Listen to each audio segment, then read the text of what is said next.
시청자 여러분 안녕하십니까?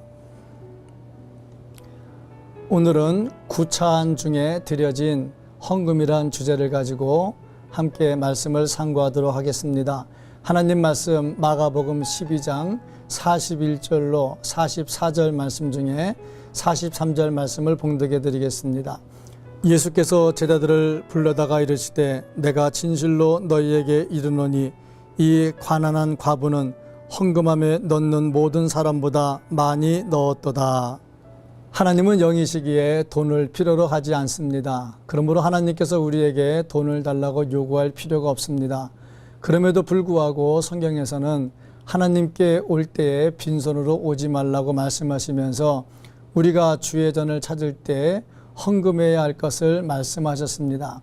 하나님께서 이렇게 헌금에 대해서 말씀하시는 이유는 받은 바 은혜에 대한 보답이 반드시 있어야 한다는 것과 또한 하나님의 교회가 지상에서 존재하는 동안 그 의무를 다하기 위해서는 그것이 필요하기 때문입니다. 그러므로 지도자는 헌금에 대해서 바로 가르쳐야 하고 성도는 헌금에 대한 바른 의미를 알고 하나님께 드려야 합니다.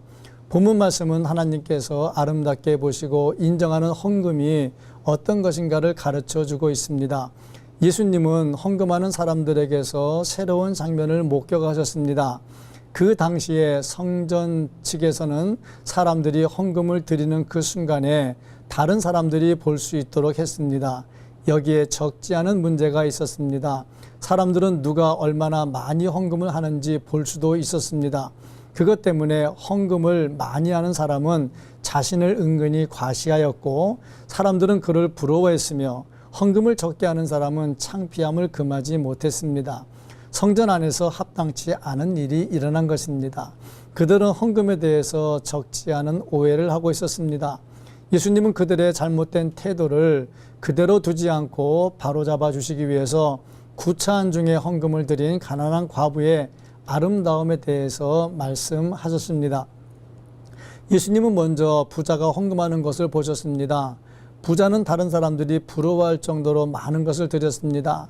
하지만 그렇게 많은 것을 드리고서도 칭찬을 듣지 못했습니다. 이유가 무엇입니까? 드리는 자세가 잘못되었기 때문이었습니다. 또한 자신을 과시하기 위해서 드렸기 때문이었습니다. 그에게 희생이라는 정신이 없었습니다. 이유는 그에게 희생으로 드리는 마음이 없었기 때문입니다. 단지 풍족한 중에 전혀 부담을 느끼지 않고 드렸을 뿐입니다. 그가 드린 것은 고작 자신을 관리하기 위한 것이었습니다. 반면에 가난한 과부는 적은 것을 드리고도 칭찬을 들었습니다. 그녀가 드린 헌금은 2렙돈이었습니다. 하루 품삯의 128분의 1이라고 합니다.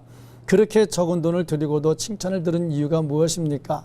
첫째는 희생적 헌신이 담겼기 때문입니다.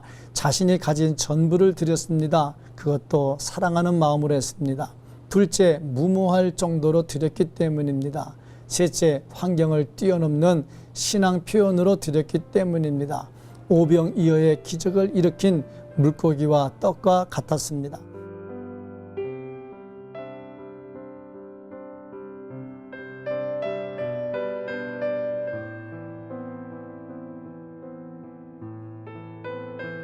하나님은 돈이 필요하신 분이 아니시기에 우리에게 돈을 요구할 필요가 없습니다. 하지만 하나님의 거룩한 사역을 위해서 하나님은 우리가 물질로 헌신할 것을 말씀하셨습니다. 복음을 전파하기 위해서, 가난한 사람을 구제하기 위해서, 일꾼들을 위해서 물질을 요구하셨습니다. 무엇보다 우리가 하늘 창고에 쌓아두게 하기 위해서 물질을 말씀하셨습니다. 우리의 전 인생을 하나님께 기쁨으로 드림으로 복받는 성도들이 되시기를 간절히 소망합니다.